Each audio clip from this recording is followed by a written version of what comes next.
ಇದಕ್ಕೆ ಸಂಬಂಧಪಟ್ಟಂತ ಪ್ರಶ್ನೆಗಳನ್ನು ಕೇಳುವುದನ್ನ ಈ ಸಿದ್ಧಾಂತ ತಿರುಗಾಗಿದೆ ಅಂತ ನಾವು ಗಮನಿಸಬೇಕು.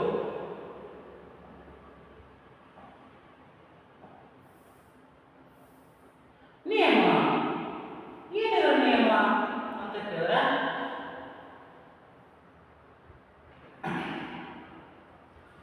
ಇವತ್ತಿನ ಕ್ಲಾಸ್ನಲ್ಲಿ ತಾರಾಣಿಕರವರ ನಿಯಮಗಳು ಅನ್ನೋದನ್ನು ಕೂಡ ಚರ್ಚೆ ಮಾಡೋಣ. ತಾರಾಣಿಕರ ಪ್ರಯೋಗ ಗೊತ್ತಾಯಿತು.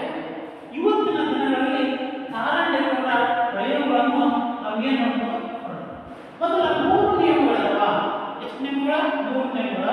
ಒಂದು ಸಿದ್ಧತಾ ನಿಯಮ. ಸಿದ್ಧತಾ ನಿಯಮ ಅಂತ ಕರಿತೀವಿ. ಯಾವ್ದು ನಾವು ಸಿದ್ಧತಾ ನಿಯಮ ಅಂತ ಕರಿತೀವಿ ಅಂದ್ರೆ ಮಗುವಿನ ಯಾವುದೇ ವಿಷಯವನ್ನು ಕಲಿಸಬೇಕಾದರೆ ಮೊದಲು ದೈಹಿಕ ಮತ್ತು ಮಾನಸಿಕ ಸಿದ್ಧನಾಗಿರಬೇಕು. ಮಗುವಿಗೆ ಯಾವುದೇ ಒಂದು ವಿಷಯವನ್ನು ಕಲಿಸಬೇಕಾದರೆ ದೈಹಿಕ ಮತ್ತು ಮಾನಸಿಕವಾಗಿ ಸಿದ್ಧನಾದಾಗ ಮಾತ್ರ ಕಲಿಕೆ ಹೆಚ್ಚಾಗುತ್ತದೆ. ಅಂದ್ರೆ ಮಗುವಿಗೆ ಯಾವುದೇ ವಿಷಯವನ್ನು ಕಲಿಸಬೇಕು. Any subject start learning understanding to the physical and mentally growth. Physical and mentally growth ಆದಾಗ ಮಾತ್ರ ಮಗುವಿನಲ್ಲಿ ಕಲಿಕೆ ಹೆಚ್ಚಾಗುತ್ತದೆ. ಮಗುವಿನಲ್ಲಿ ಕಲಿಕೆ ಹೆಚ್ಚಾಗಬೇಕಾದ್ರೆ ಈ ಕಲಿಕಾ ಸಿದ್ಧಾಂತಗಳು 3 ಇದಾವೆ. ಒಂದು ಸಿದ್ಧತಾ ನಿಯಮ. ಸಿದ್ಧತಾ ನಿಯಮ ಅಂದ್ರೆ ಏನು?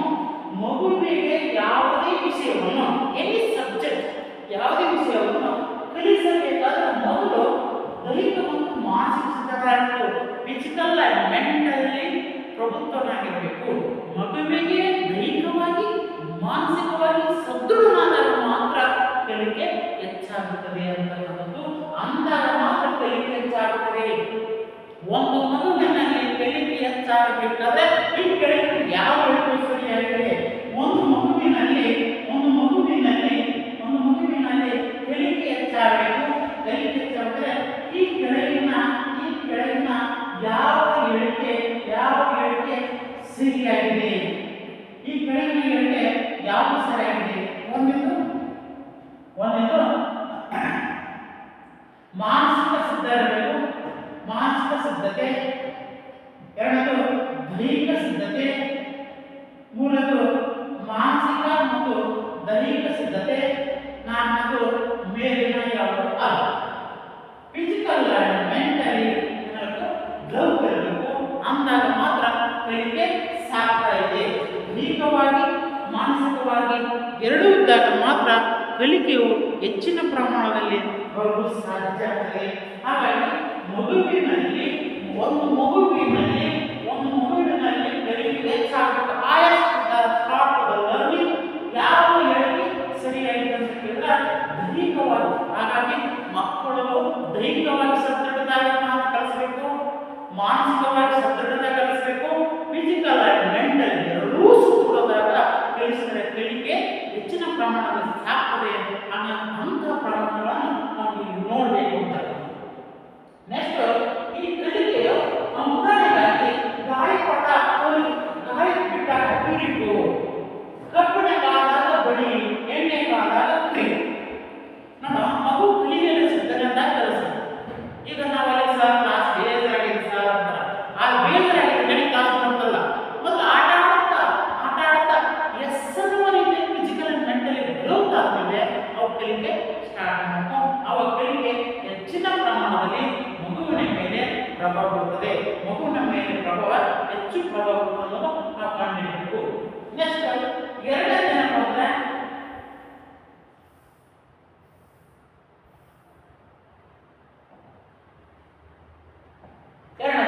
ಅಭ್ಯಾಸ ನಿಯಮ. ಏನು ಅಭ್ಯಾಸ? ಕಲಿಕಾ ನಿಯಮ 3. ಒಂದನೇದು ಸಿದ್ಧತಾ ನಿಯಮ, ಎರಡನೇದು ಅಭ್ಯಾಸ ನಿಯಮ.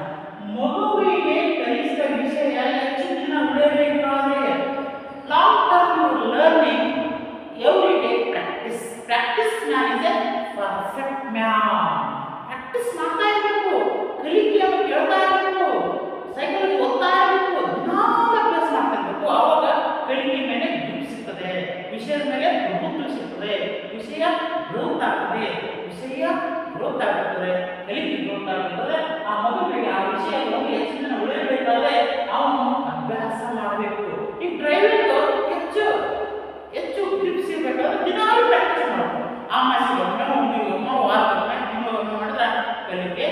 ಹೆಚ್ಚಾಗಲ್ಲ. ಕಲಿಕೆಯು ಮಗುವಿನಲ್ಲಿ ಹೆಚ್ಚಿನ ಪ್ರಮಾಣದಲ್ಲಿ ಸಾಗಬೇಕಾದ್ರೆ ಮೊದಲು ಅಭ್ಯಾಸ ಮಾಡಬೇಕು.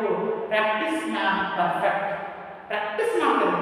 ಕಬಡ್ಡಿ ಆಗಲಿ, ಖೋ ಖೋ ಆಗಲಿ, ಕಲಿಕೆ ಚಾಪಡ ಆಗಿರ್ಬೋದು, ಯಾವುದೋ ಒಂದು ವಿಷಯವನ್ನು ಹೆಚ್ಚು ಪ್ರಾಕ್ಟೀಸ್, ಮೈಕ್ರೋ ಟೀಚಿಂಗ್ ಸ್ವಲ್ಪ ಪ್ರಾಕ್ಟೀಸ್ ಮಾಡಿರಿ.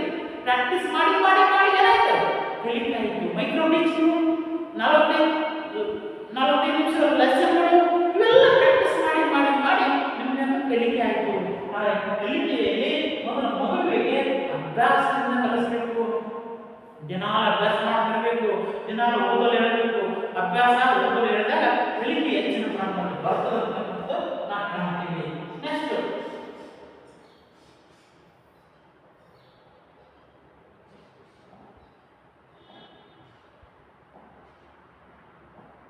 ಪರಿಣಾಮ ನಿಯಮ.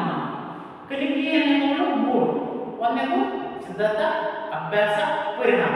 ಕಾಲಾನುಕ್ರಮದಲ್ಲಿ ಕೇಳಿದ ಒಂದ್ಸಲ ಪರಿಣಾಮವು ಮಗುವಿಗೆ ಕಲಿಸಿದ ವಿಷಯವು ಮನಸ್ಸಿಗೆ ಹೆಚ್ಚು ಮದ ನೀಡಿದರೆ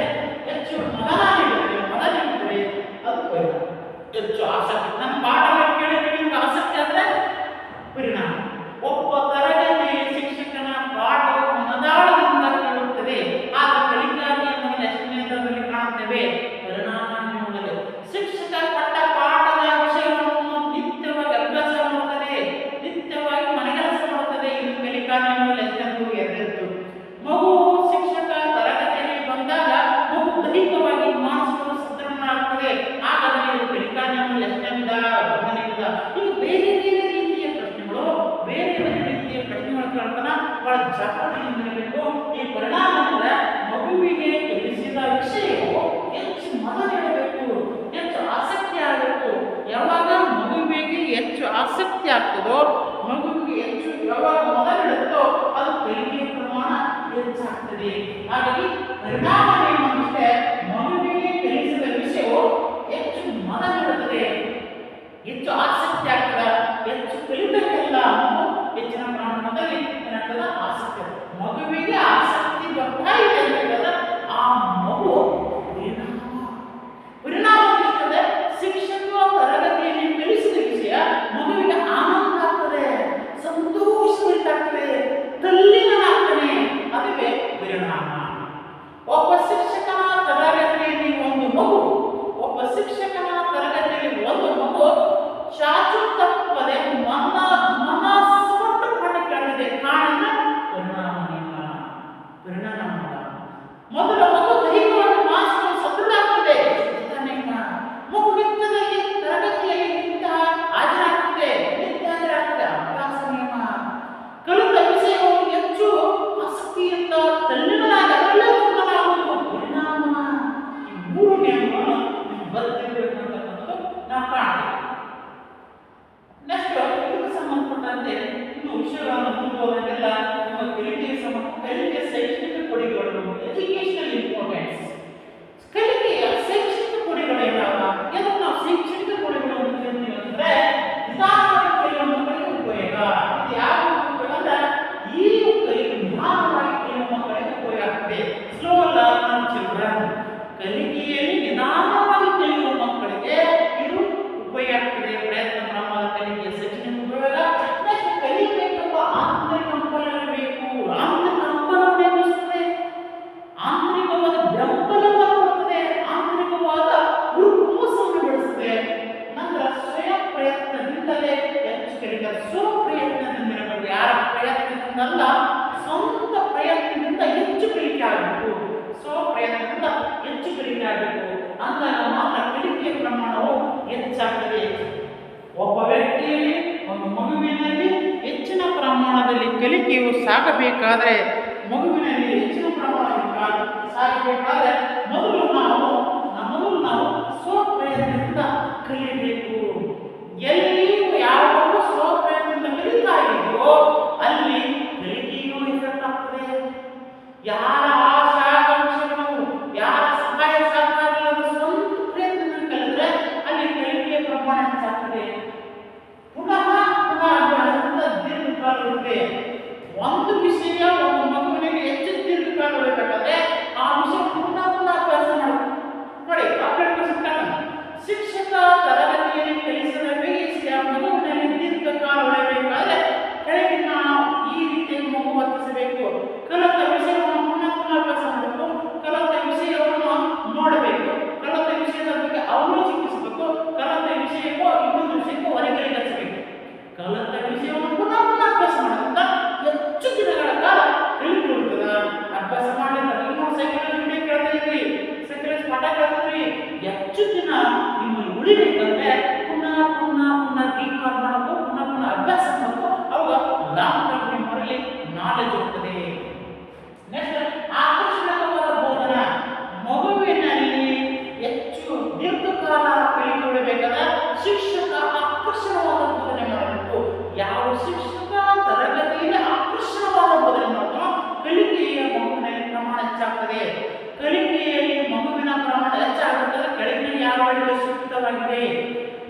ಮಗುವಿನ ಕಲಿಕೆಯಲ್ಲಿ ಹೆಚ್ಚಿನ ಪ್ರಮಾಣ ಬರಬೇಕಾದ್ರೆ ಕೆಳಗಿನ ಯಾವ ರೀತಿ ಸೂಕ್ತವಾಗಿದೆ ಅಂತ ಕೇಳಿದ್ರೆ ಶಿಕ್ಷಕ ತನ್ನ ವಿಷಯವನ್ನು ಬೋಧಿಸಬೇಕು, ಶಿಕ್ಷಕ ಪಠ್ಯಕ್ರಮವಾಗಿ ಬೋಧಿಸಬೇಕು, ಶಿಕ್ಷಕ ವಿದ್ಯಾರ್ಥಿ ಶಿಕ್ಷಕರಿಂದ ಬೋಧಿಸಬೇಕು, ಆಕರ್ಷಣವಾದ ಬೋಧನೆ ಮಾಡಬೇಕು.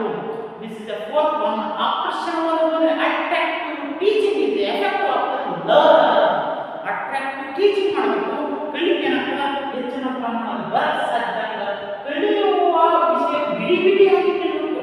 ನೋಡ, ಪ್ರಯತ್ನ ಪ್ರಮಾಣದ ಕಲಿಕೆಯನ್ನು ಬಿಡಿ ಬಿಡಿಯಾಗಿ ಕಲಿಯಬೇಕು. ಇಡಿಯಾಗಿ ಅಲ್ಲ, ಸಣ್ಣ ಸಣ್ಣ ಚಾಪ್ಟರ್. ಈಗ ನಮ್ಮ ವಿಡಿಯೋ ಹಾಕ್ತೀನಿ, ಈಗ ಇಡೀ ಚಾಪ್ಟರ್ ಹಾಕುವಲ್ಲ ನಾನು. ಯಾಕಂದ್ರೆ ಸ್ವಲ್ಪ 15 ನಿಮಿಷ 20 ನಿಮಿಷ ವಿಡಿಯೋಗಳನ್ನು ಹಾಕ್ತಾರೆ. ಯಾಕಂದ್ರೆ ಇಡೀ ಬಿಡಿ ಬಿಡಿಯಾಗಿ ಕಲಿತಾಗ ಕಲಿಕೆ ಪ್ರಮಾಣ ಏನಾಗ್ತದೆ, ಹೆಚ್ಚಾಗ್ತದೆ.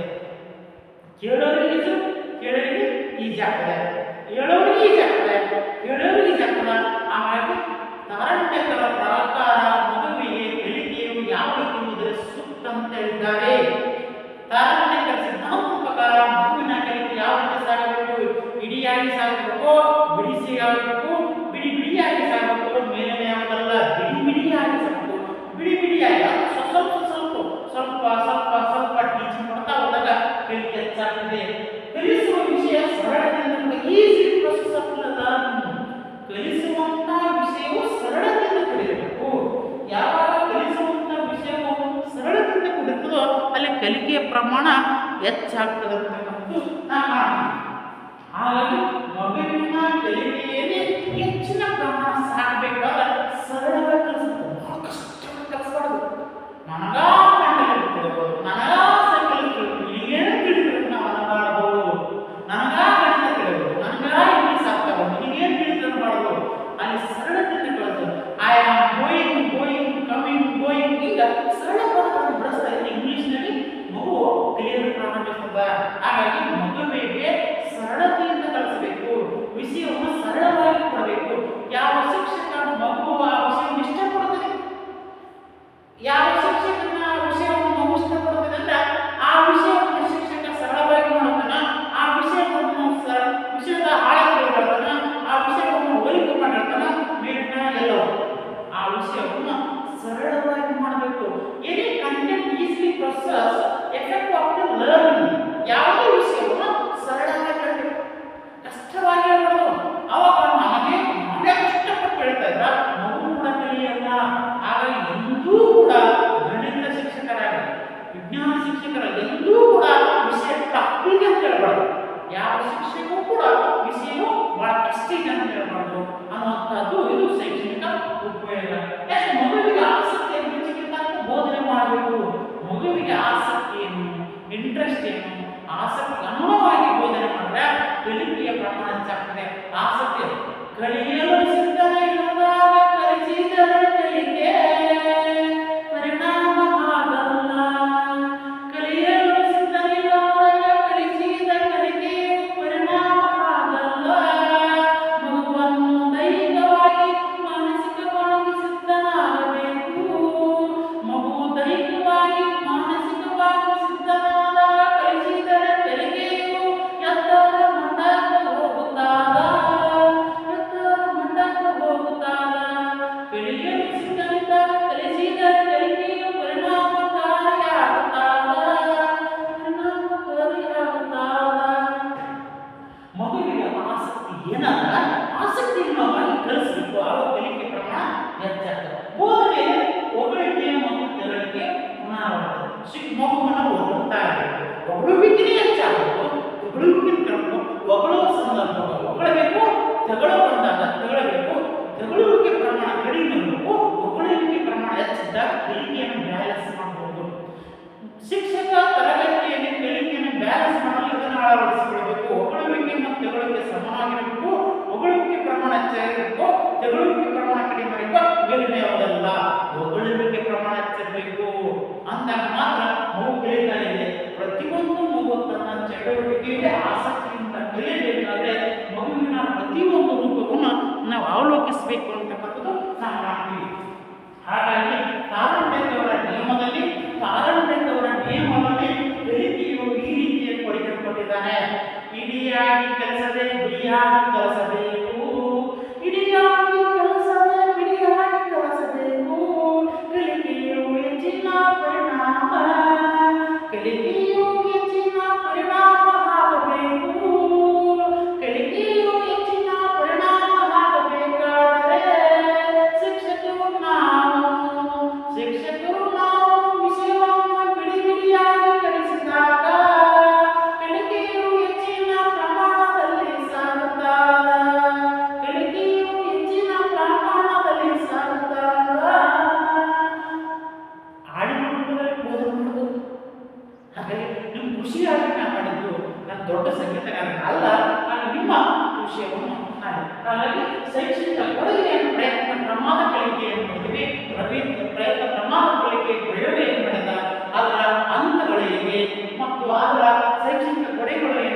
ಪುನಃ ಪುನಃ ಅಭ್ಯಾಸ ಮಾಡೋದ್ರಿಂದ ಹೆಚ್ಚು ಕಲಿತೀವಿ. ಆಕರ್ಷಣವಾದ ಬೋಧನೆ, ಅಟ್ರಾಕ್ಟಿವ್ ಲರ್ನಿಂಗ್. ಮಗುವಿಗೆ ಅಟ್ರಾಕ್ಷನ್ ಲರ್ನಿಂಗ್ ಮಾಡಿದಾಗ ಇದ್ರ ಮೇಲೆ 9 ಪಾಯಿಂಟ್ಸ್ ಅದ, 9 ಮೇಲೆ 9 ಮಲ್ಟಿಪ್ಲಿಕೇಶನ್ ಆಗ್ತದೆ. ಇದು ಒಂದೊಂದು ತಗೊಂಡು ಅಪ್ಲೈ ಮಾಡಿ 9 ಕ್ವಶನ್ ಅನ್ನು 18 ಕ್ವಶನ್ ಡಬಲ್ ಕ್ವಶನ್ ಬೇಕಾದಷ್ಟು ಮಾಡ್ಬೋದು. ಹಾಗೆ ಕಾನ್ಸೆಪ್ಟ್ ಅನ್ನು ಸರಿಯಾಗಿ ಅರ್ಥ ಮಾಡಿಕೊಳ್ಳಿ. ಸರಿಯಾಗಿ ಕಾನ್ಸೆಪ್ಟ್ ಅರ್ಥ ಮಾಡಿಕೊಂಡ್ರೆ ಕಲಿಕೆ ಹೆಚ್ಚಿನ ಪ್ರಮಾಣದ ಸಾಕ್ತದೆ ಅಂತ ಮಾತನ್ನು ಹೇಳ್ತಾ ಇಲ್ಲಿವರೆಗೆ ಆನ್ಲೈನ್ ಕ್ಲಾಸ್ ಕೇಳಿದರೆ ಅಥವಾ